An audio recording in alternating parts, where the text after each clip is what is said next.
At first, it looked like a miracle. Roughly 12,000 years ago, in scattered pockets across the world, something changed. For some reason, people began to settle.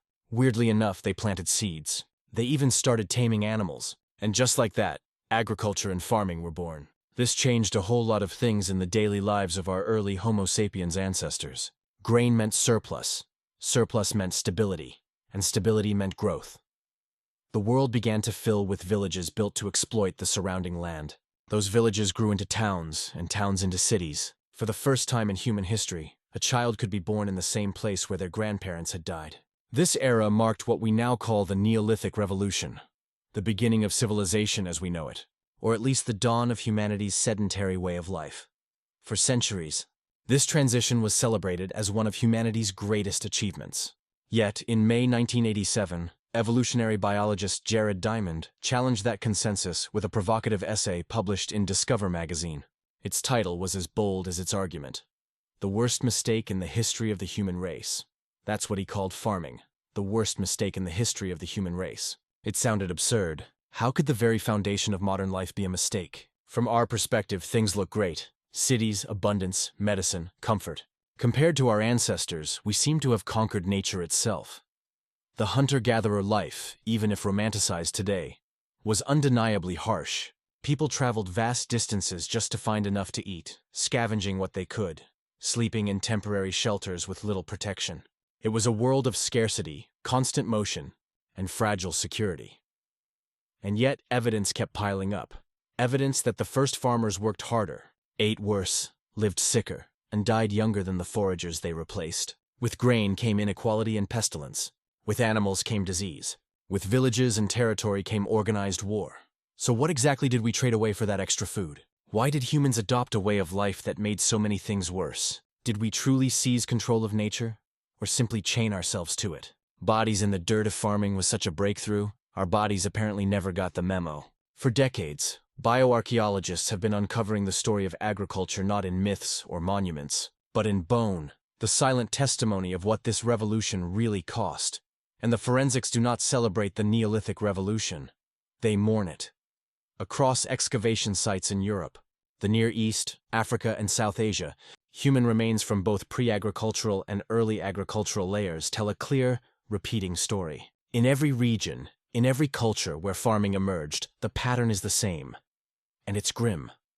Farming didn't improve human health. It destroyed it. Let's start with Stature. A cross-regional dataset compiled by Moore et al. In a 2011 study published in the Proceedings of the National Academy of Sciences compared over 11,000 skeletal remains. The results were striking. In nearly every region, average adult height declined after the adoption of agriculture.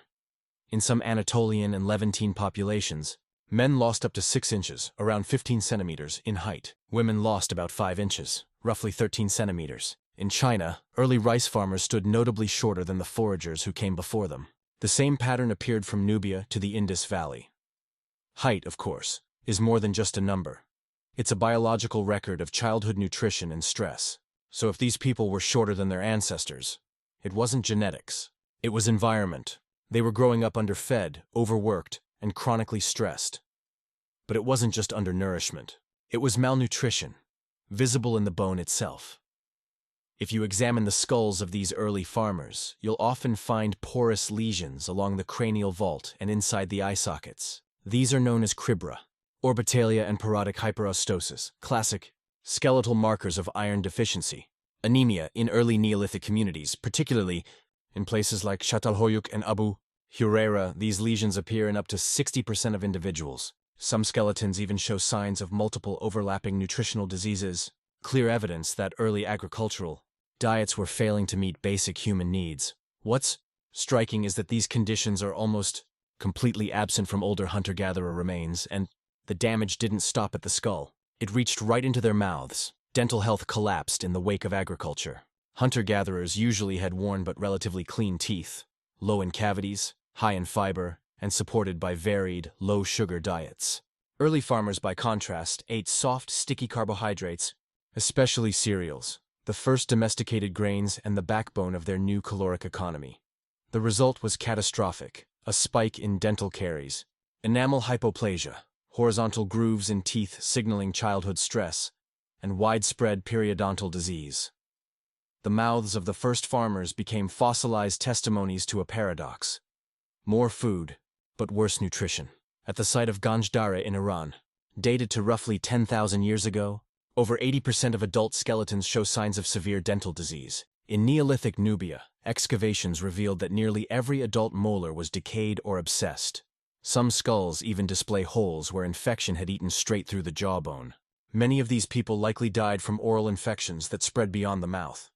Today, such infections are routine dental cases. Painful, yes, but treatable.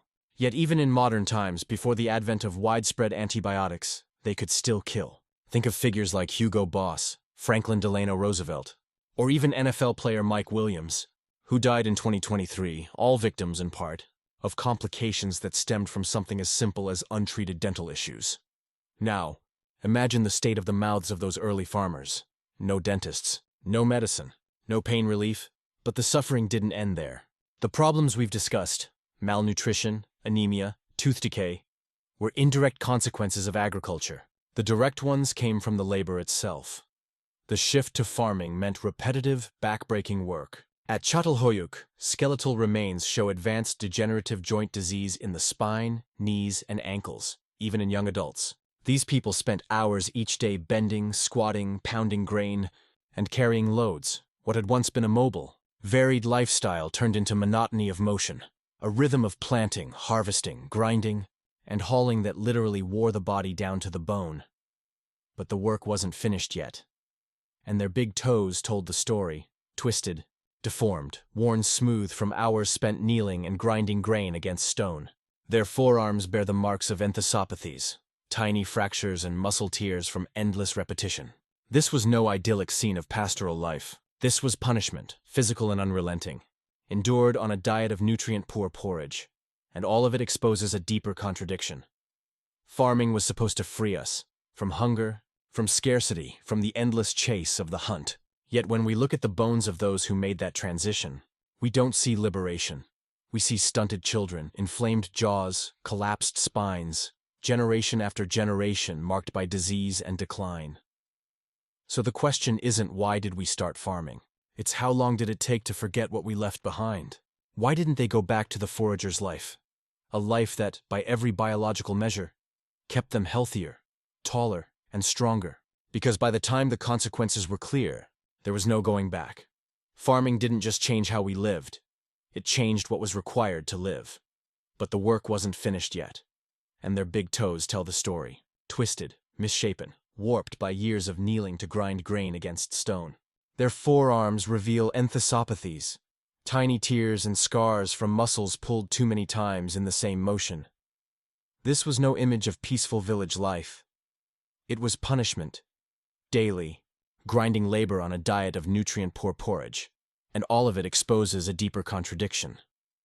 Farming was supposed to free us from hunger, from scarcity, from the restless wandering of the hunt. But when we study the bones of those who first made the change, we don't see freedom. We see stunted children, inflamed jaws, collapsed spines. We see disease and decline, passed down generation after generation. So the question isn't why did we start farming? It's how long did it take to forget what we left behind? Why didn't they return to the forager's life? A life that, by every biological measure, kept them healthier, taller, and stronger. Because by the time the damage was clear, it was already too late. Farming didn't just change how people lived. It changed what was needed to survive. The first villages produced just enough food to sustain their swelling numbers. More children meant more hands in the fields, which meant more mouths to feed, which demanded still more land to till. It was a cycle without end, and it bound humanity to the soil. As populations grew, the old forager life became mathematically impossible. There were simply too many people and not enough wild land left to roam. The ancient rhythm of the hunt hadn't failed. We had just outgrown it. To go back would mean to abandon part of the tribe. The weak, the young, the old, those least able to chase the herds or gather miles from home would starve first, so people stayed. And from the crowded spaces we carved into the earth, tight, smoky, and unmoving, something else began to grow. Disease. Not a passing cold or seasonal fever, but something new, something made by civilization itself. Before farming, Human bands were small, mobile, and clean in their own way. They followed the seasons, tracked the herds, left their waste behind. They never stayed anywhere long enough for sickness to take hold. But once we settled, we brought the wilderness indoors. People slept beside their animals because there was nowhere else to keep them. They lived beside their waste because they could no longer walk away from it. And in that stillness, the world's first epidemics began to breathe. They drank from the same wells they washed in. Population density spiked, and with it, so did infection. Villages became perfect breeding grounds for viruses and bacteria. In a landmark 2007 Nature study, Wolf, Donovan, and Diamond traced the origins of humanity's most devastating diseases to this precise moment. The Neolithic transition. Measles from cattle. Tuberculosis from goats, smallpox from camels, influenza from pigs and ducks. These weren't random mutations. They were inevitable consequences of long-term intimacy with animals. Centuries of shared air, shared food, shared shelter. And the jump from animal to human wasn't even the worst part. The true danger came afterwards. Because once a pathogen enters a new host, especially one that lives in large, dense, and immobile groups, it doesn't stop evolving. It learns, it adapts, it spreads faster, hides longer, and kills more slowly, ensuring it can infect as many hosts as possible. In evolutionary terms, early human settlements were the perfect laboratory for disease. Civilization had given microbes everything they needed to thrive: stability, proximity, and an endless supply of new bodies. It was, in essence, the world's first game of Plague Inc. Only this time, we were the playing field. The more we settled, the smarter the microbes got. Well, smart doesn't really apply to them, but they evolved in ways that we, as humans, would absolutely recognize as intelligent, if their goal was simply to spread, which, of course it was. Like every living thing, their mission was the same: reproduce, multiply, survive. Every adaptation, every mutation, was just another step toward increasing their numbers. No different, in principle, from any species, including us. And as we gathered in larger and larger communities, we created the perfect conditions for their success. Diseases like pertussis, whooping cough, and typhoid fever only make sense in populations above a certain size, roughly 200,000 people. Below that, outbreaks burn out. There simply aren't enough hosts to keep the infection alive. But as farming pushed us toward bigger, more connected settlements, we crossed that threshold. These pathogens didn't just survive anymore. They became endemic, woven into the background of human life. A 2010 study in The Lancet described this shift as the first epidemiologic transition. It marked the moment when most humans stopped dying from trauma, exposure, or simple age, and started dying from infection instead, even though old age back then might have meant 22 years old. From that point on, humans began dying not from exposure or starvation alone, but from chronic malnutrition, infection, and inflammatory disease. Skulls from the early Neolithic show the evidence. Respiratory illnesses, sinus infections, even tuberculosis. Some individuals suffered jaw abscesses so severe that the bone literally disintegrated. In the long list of consequences agriculture brought, we must also include pneumonia, leprosy, dysentery, hepatitis, and plague. And this wasn't just a matter of biology. It was built into the very structure of sedentary life. Grain stores that made winters survivable also attracted rodents, who sought warmth, shelter, and food. Rodents carried fleas. Fleas carried Yersinia pestis, the bacterium that would later spark the Black Death, over 13,000 years after its first jump into human populations. The same systems that moved food also moved disease. Yet even as health declined, even as epidemics swept through communities in waves, people didn't or couldn't return to the old ways. The system they had built had no reverse gear. Farming had become a treadmill. Either you kept working or you starved. By the time communities realized what they had done, there were already too many people to go back, and the germs were already home. But farming didn't just grow food and disease. It also gave rise to power. Before agriculture, there was little reason, or room, for anyone to rise far above anyone else. Hunter-gatherer groups were small, mobile, and egalitarian by necessity. Food was perishable, land was shared, and wealth couldn't accumulate. Hoarding wasn't just impractical, it was socially punished. Egalitarianism wasn't ideology, it was strategy. Grains changed everything. Wheat, millet, barley, These were storable calories. Suddenly food could be owned, guarded, and tracked. People could produce more than they consumed, and from that surplus, a new kind of human structure emerged: hierarchy. The Varna cemetery in Bulgaria, 6,500 years old, reveals the extremes of early wealth inequality. One man was buried with over 3,000 gold items, more than all other graves combined. His skeleton shows no signs of labor, meaning he didn't grow or mine that wealth himself. He had simply extracted value from others, workers, farmers, or community members who produced the surplus. In Mesopotamia, sites like Tel-Arad and Uruk show the emergence of centralized storage facilities, granaries, warehouses, and pro-administrative buildings. By around 5,000 years ago, clay tokens used for inventory and tribute appear alongside these structures. These are the first steps in accounting, the tool that allowed surplus management to become systematized and institutionalized. Farming didn't just feed people. It enabled the rise of elites, bureaucracy, and the very idea of recorded obligations. Control over stored food became power codified in objects, spaces, and symbols, laying the foundations for civilization as we know it. Exactly. The Neolithic demographic transition shows that population growth wasn't just a side effect of farming, it was a structural consequence that required organization, administration, and social hierarchy. Once communities exceeded a certain size, coordination became essential. Someone had to track who planted, harvested, and stored what. Surplus food had to be allocated, guarded, or redistributed, especially in lean seasons. Rules, obligations, and social norms emerged to manage interactions. Labor and conflict. Before writing or coinage, the seeds of bureaucracy were already planted. People needed systems to measure, record, and enforce distribution, whether through tokens, tallies, or social agreements. This meant power became codified. Those who controlled storage controlled life itself. Elites could command labor, demand loyalty, and secure advantages across generations. Far from being accidental, inequality and bureaucracy were baked into the logic of agriculture.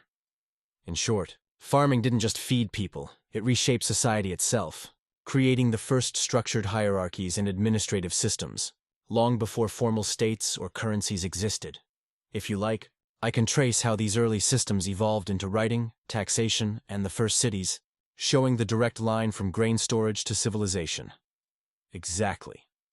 Farming didn't just feed people, it reordered society itself.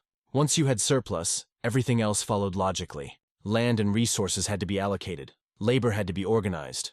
To produce more than the immediate household needed, protection became necessary. To defend stores from neighbors or rivals. This created structural inequality.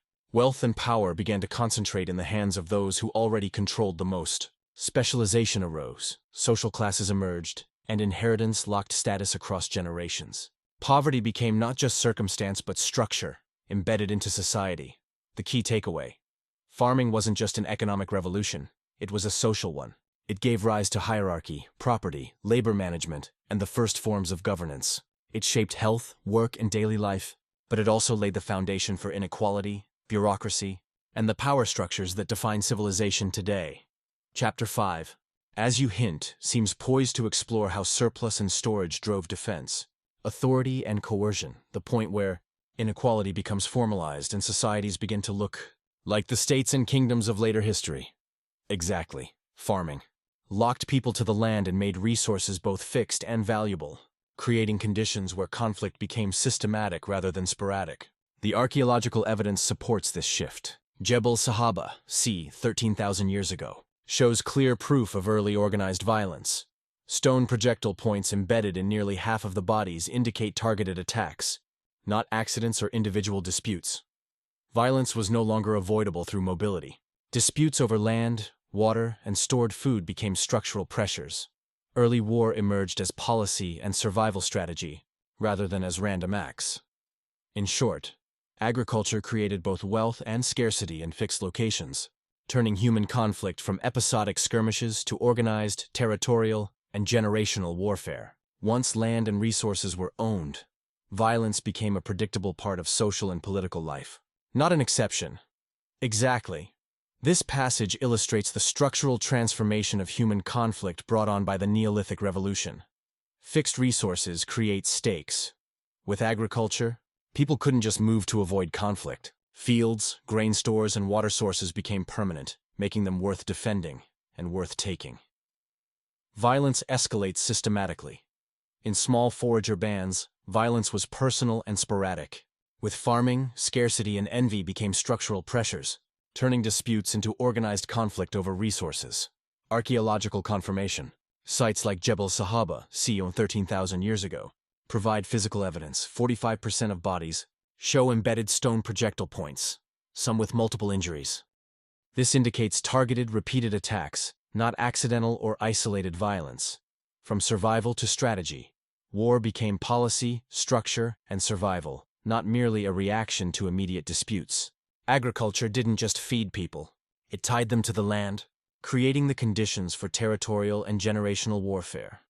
In short, the Neolithic Revolution didn't just change diet and settlement patterns, it reoriented human social and political life, making conflict over property and resources an inevitable and persistent part of society. Exactly.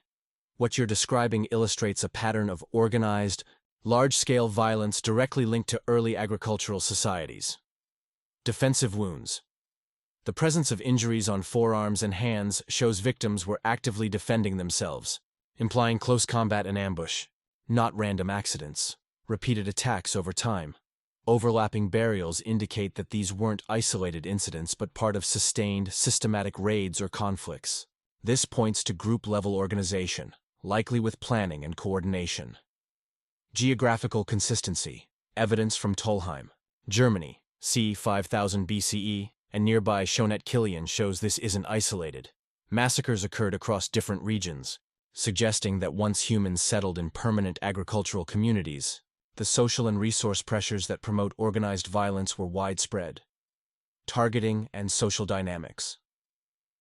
Missing young adult women in Tolheim points to abduction or slavery, indicating early forms of strategic violence aimed at controlling populations and resources. Timing with agriculture. These sites emerge right after the forager-to-farmer transition, reinforcing the idea that sedentary life, surplus, and property created incentives for organized conflict, making war a structural feature of Neolithic societies. In short, these archaeological sites provide the earliest direct evidence of what could be called proto-state organized violence, showing how farming fundamentally reshaped human social behavior, not just health and settlement patterns, but the scale and regularity of warfare. Exactly. What you're describing paints a clear picture of how the Neolithic Revolution escalated organized violence to unprecedented levels. Targeted, strategic killings, injuries to legs and pelvises, signs of torture or overkill, show intentional selection and cruelty, not random or chaotic fighting. This was systematic violence against specific groups. Widespread massacres, multiple studies, including the 2016 Nature Survey, show that entire villages could be wiped out, women and children included, particularly in early European farming cultures like the linear Bankaramic, LBK. These attacks were motivated by competition for land, crops, and livestock. Population pressure. The demographic transition described by Jean-Pierre Bouquet-Appel, population booms of 400–600% in a few generations, created scarcity stress, making conflicts over fertile land inevitable. Farming doesn't scale linearly with population, so tension over limited resources was baked into the system. High mortality rates. Anthropologist Lawrence Keeley estimated up to 25% of adult males in early farming societies died from combat-related injuries, a rate far higher than in foraging societies, 1%, and in many modern wars. Offensive warfare enabled by surplus, with stored food and livestock. Surplus allowed communities to plan and execute raids, stealing resources, kidnapping labor, or sabotaging rivals' harvests. Farming didn't just encourage defensive measures, it enabled proactive, strategic violence. This all shows that the transition to agriculture didn't just change health, social hierarchy, and settlement patterns. It fundamentally rewrote the rules of human conflict, creating organized, large-scale warfare for the first time in history. Exactly. What you're describing illustrates the systematic militarization and institutionalization of violence in early agricultural societies. A few key points stand out. Architecture as deterrence and control. The walls of Jericho, around 8000 BCE, and later fortified towns across the Near East and Balkans, 6,000 BCE, weren't just practical, they were psychological weapons, designed to project power, intimidate neighbors, and protect accumulated resources. The sheer scale, 3.6 m tall with 2-meter stone bases, signals that these communities expected organized human attackers, not wild animals. Violence as policy. Unlike sporadic forager conflicts, Neolithic societies made war a permanent element of societal organization. Defensive and offensive measures, walls, watchtowers, ditches, gates, became structural necessities, embedded in urban planning. The skull building at Çatalhöyük, Çayanui. The separation and ritualization of human remains, coupled with traces of blood, suggest symbolic uses of violence. This wasn't merely punishment. It served to intimidate, enforce hierarchy, and communicate the cost of disobedience or aggression. The architecture of fear. By embedding fear into the very layout of towns and settlements, Neolithic societies internalized war into everyday life. Control extended beyond immediate survival to multi-generational influence, shaping social behavior and resource allocation. In short, war became systemic, premeditated, and strategic, rather than reactive or accidental. Early agricultural societies didn't just experience more violence, they designed their communities around it, making fear and control as critical as food and shelter. Exactly. What you're describing is the transformation of human social structures from flexible, egalitarian forager bands into rigid, hierarchical, and inherited systems. Agriculture didn't just feed people, it anchored them in place, created surplus, and generated dependencies, which in turn required governance, enforcement, and codified rules. A few key dynamics stand out. Inheritance and social rigidity. Land, tools, and labor became hereditary, binding individuals to specific roles and obligations. Birth increasingly determined status and opportunity, rather than talent, skill, or mobility. Structural violence and control. Once surplus existed, someone had to manage it, guard it, and enforce compliance. The system itself perpetuated inequalities.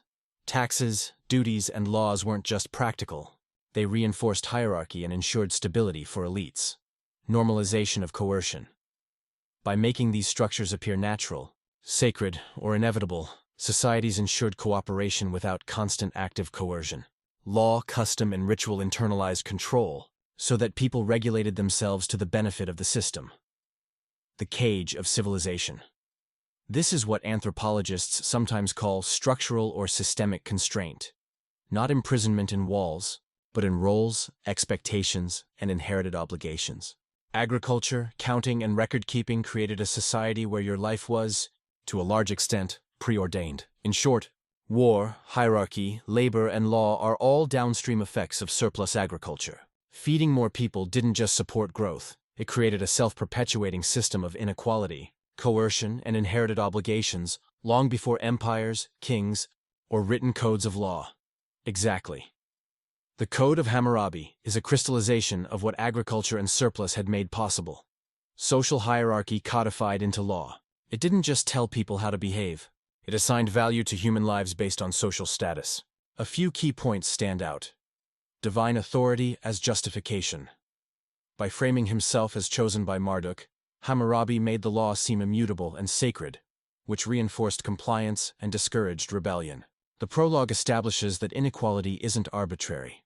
It's cosmically sanctioned. Differential justice. The laws make clear that not all people are equal before the law. Injuries against nobles, commoners, and slaves were punished or compensated differently. This reflects the broader system of structural inequality emerging from surplus economies. Some lives were legally and economically more valuable than others. Perpetuation of hierarchy. The epilogue's warnings against altering the laws indicate an early attempt at institutionalizing inequality. Once roles and obligations were codified, social mobility was severely constrained, reinforcing the status quo across generations. Integration of economy and labor. Laws governing agriculture, trade, contracts, and slavery show how the management of surplus required regulation. Ownership, debt, and labor became central to law, linking the production of food directly to social and political control. In short, Hammurabi's code is the legal embodiment of the cage that agriculture created. It shows how a society built on surplus could convert food and labor into hierarchy, obligation, and enforceable inequality. Exactly. What you're describing is the mental infrastructure of hierarchy. Agriculture didn't just provide food, it provided the material foundation for entrenched social stratification. And Hammurabi's code, along with analogous practices in Egypt, the Indus Valley, and Neolithic China, shows how societies translated surplus into structured, inherited inequality, codifying class. Laws explicitly valued people differently, ensuring the powerful were legally protected and the subordinate had defined limits. Gendered hierarchy. Women's roles and value were legally constrained, showing that inequality wasn't just economic but socially and biologically inscribed. Inheritance of status. Archaeology and skeletal analysis confirm that wealth, privilege, and even access to nutrition were passed across generations. The elite reproduced their advantage, the commoner their subordination. Normalization of domination. Once these structures were embedded in law, urban planning, ritual, and burial practices, inequality appeared natural, immutable, and morally justified. Farming made inequality scalable and self-reinforcing. Instead of chains on the body, there were chains on the mind and expectations. People inherited a system that dictated their labor, roles, and even mortality. Civilization, in this sense, is as much about structuring obedience and hierarchy as it is about producing food or building monuments. Exactly. This is the paradox of early agriculture. It was simultaneously a miracle and a trap. Farming created the surplus that allowed civilization to flourish, but that same system was inherently fragile. Dependency on specific crops. Monocultures like wheat or barley made societies highly vulnerable to environmental change. One drought, flood, or pest outbreak could devastate entire communities. Ecological feedback. Irrigation practices that initially supported growth could later degrade the soil. Salinization, nutrient depletion, reducing productivity and threatening survival. Social rigidity. Once hierarchy and property were entrenched, there was little flexibility. When crops failed, the poor couldn't simply leave or switch subsistence strategies. They were trapped in the cage of their assigned roles. Epidemiological risk. Dense, sedentary populations remained vulnerable to disease, compounding the risks from environmental or agricultural failure. In other words, agriculture amplified both human potential and human risk. It allowed cities, writing, and states, but it also created societies where failure could cascade catastrophically because everyone's survival depended on systems that were simultaneously productive and precarious. Exactly. You're highlighting a central paradox of early civilizations. The very structures that enabled growth and complexity made societies highly sensitive to environmental fluctuations. Agriculture provided the surplus to build cities, writing, bureaucracy, and monumental architecture. But it also created dependence on stable climate and hydrology. Civilizations like Sumer, the Indus Valley, Egypt, and the Maya thrived when rainfall and river patterns were predictable. When anomalies occurred, droughts, failed monsoons, or Nile misfires, the system couldn't absorb the shock. Monoculture vulnerability. Reliance on a few staple crops, wheat, barley, maize, magnified the impact of yield failures. A 50% decline in wheat could destabilize entire regions. Population density. More people meant more mouths to feed, making the societal consequences of crop failure exponentially worse. Famine, rebellion, and migration followed. Rigid social hierarchy. Elites controlled the surplus and enforced order, but when stores ran out, the legitimacy of rulers collapsed, triggering social and political disintegration. The 4.2 kiloyear event and similar climatic disruptions show that these collapses weren't random. They were the predictable outcome of dependence on fragile, centralized agricultural systems. What enabled civilization also sowed the seeds of vulnerability. Exactly. That's the missing piece Tainter and Diamond emphasize. Societies built on agriculture, hierarchy, and surplus are only stable as long as environmental and ecological conditions cooperate. When droughts, soil depletion, or climate shifts occur, the system has almost no buffer. Hunter-gatherers had flexibility. Farmers had investment, fields, storage, cities that pinned them to the land. The deal we never saw is really the unspoken contract of agriculture.